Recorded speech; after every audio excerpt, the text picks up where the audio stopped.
Welcome to the Jeff Crilley Show.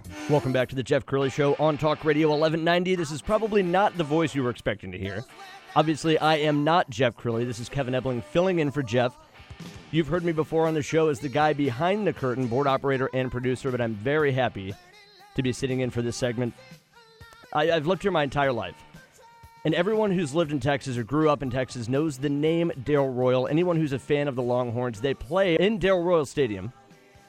And my next guest, author J. Brent Clark, has just written a book on Darrell Royal, and it's great to have you live in studio today. Brent, how you doing? Thank you so much, Kevin. It's a pleasure to be with you. Now, nobody knows more about this stuff than you, and you've been a writer for a long time. Yes. You are the highest authority on Darrell Royal or anything Longhorns.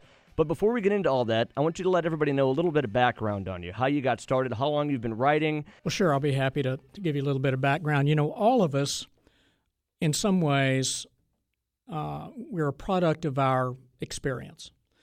And I've been a lawyer for 35 years.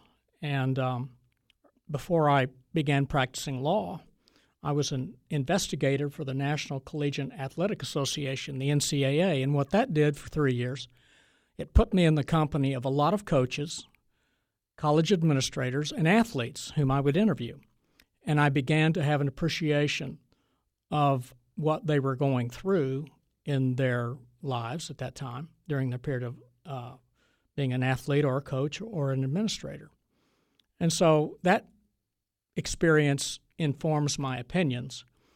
In 1993, I wrote my first biography, which was ironically about another Texan, another football player named Joe Don Looney from Fort Worth, Texas.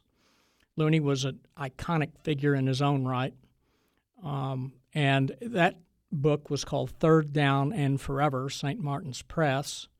It's still available. And what that book did, it did so well and sold so well nationally that there is a movie in development at 21st Century Fox.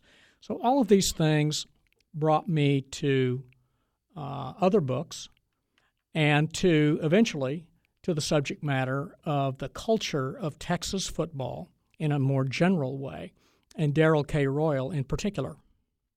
Now, Darrell Royal, everybody knows, is Longhorn coach. He came around in, I want to say, 1957. That's correct. His first season, it was a not huge improvement, but better. I think they were 6-4-1 their first season. Right. But you are from Oklahoma, and you were raised an Oklahoma fan. So how did you end up being a fan of Darrell Royal?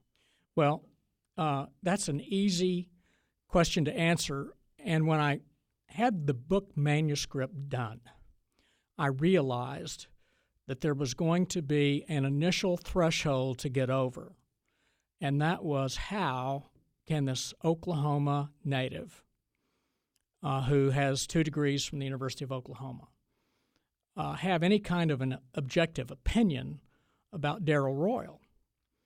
And I addressed that with a preface to the book so that anybody that is considering reading Texas Caesar would want to read the preface, and you can do that online or in the bookstore. And that will answer the question is how I arrived at this point. The fact of the matter is that when I was with the NCAA, I knew Darrell, and one of the most charming men ever. And the place to start is the fact that Darrell is an Oklahoma native. And my book begins there, when he's born in 1924, right before the Great Depression, right before the Dust Bowl.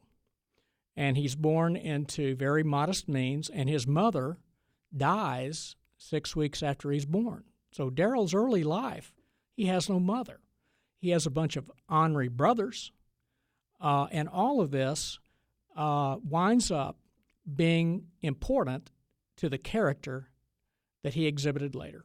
So he obviously had some tragedy early on in his life. Absolutely. And when he came to Texas, he came from Oklahoma. Well, he had graduated at the University of Oklahoma as an All-American in 1949. So between 49 and 57, he had had several assistant coaching jobs around the country. And actually, he came to Austin from Seattle. He was the head coach of the University of Washington team for 1 year, 1956. But that's what sort of interested you, was the way he was able to at one time be with Oklahoma and then with Texas. And I believe this kind of touched you in a personal way, as you had an experience that you detail in your book relating to you and your son, Yes. who went to UT. Yes, he did. And, that's part of the preface, to explain how it's possible, as I say in the book, to have a heart big enough for lots of people and lots of idols and lots of special people in your life. My son did it, and it came home to me that a kid from Norman, Oklahoma could enjoy and love Austin and love the University of Texas. And my son did it, and then it helped me understand how Darryl could do it. Of course. And Darryl was a hero, a legend, an icon. There's a movie coming out, I want to say this week, My All-American, Yes. which features Darryl Royal as a prominent character. And everyone's seen the hero story a lot, which of course he was. But your book kind of goes a little bit deeper into the life of Darryl Royal, where we all know the greatest things about him, the public challenges he faced, but you kind of detail the private challenges he faced as a family man as well as a coach. Yes, that's true. And, when I began doing research on Texas Caesar 18 months ago, I didn't know about a movie. So they're totally separate undertakings. But the great thing about it is, for people that remember Coach Royal or want to know more about Coach Royal, have a unique opportunity between now and the end of the year to go see the movie. And in the movie, they will see the heroic Darryl Royal.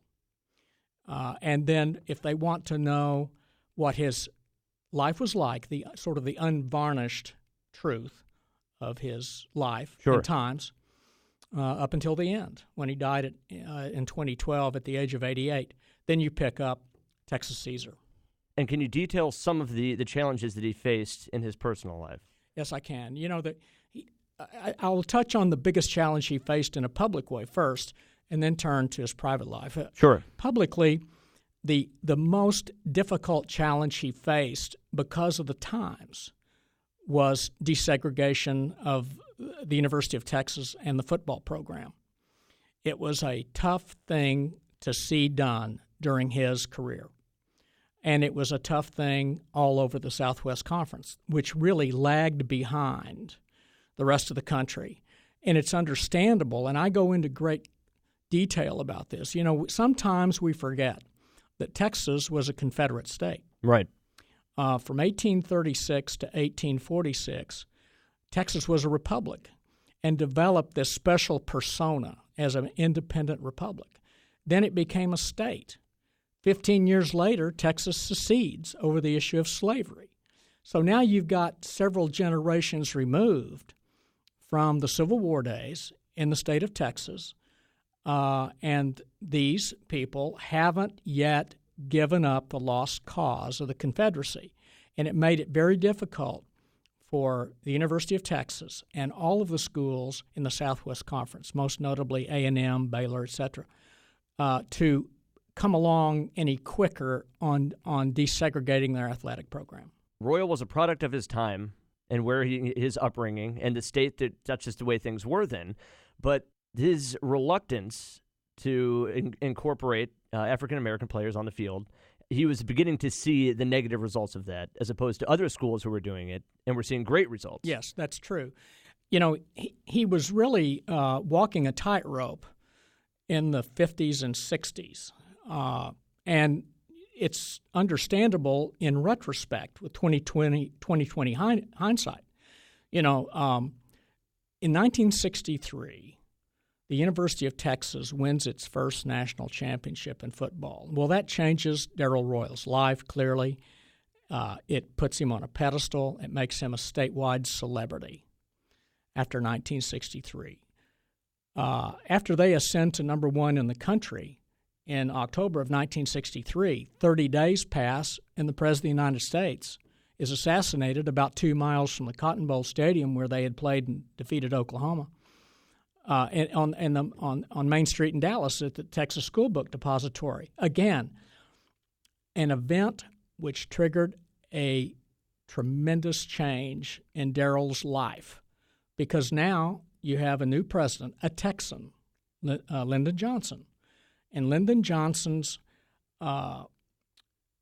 effect on office holders and the University of Texas and all institutions in the state of Texas change everything.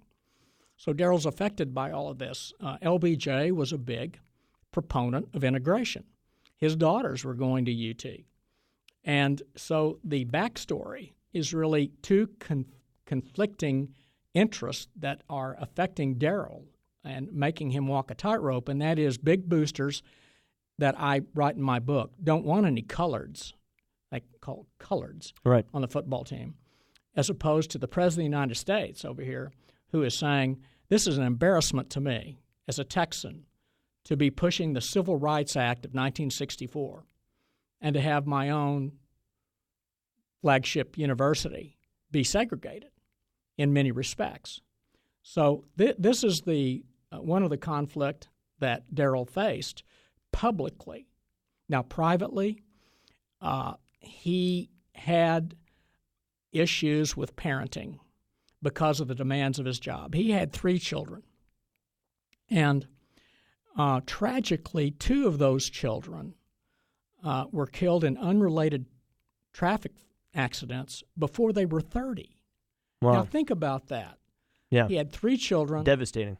And, it's just hard to contemplate how anybody can navigate. Now, as I wrote in my book, having the benefit of 20/20 hindsight, is that Darrell had faced a lot of loneliness and sorrow from the day he was born in Hollis, Oklahoma. So he managed a lot better coping than, say, his wife Edith, who was absolutely, grief-stricken, as any mother would.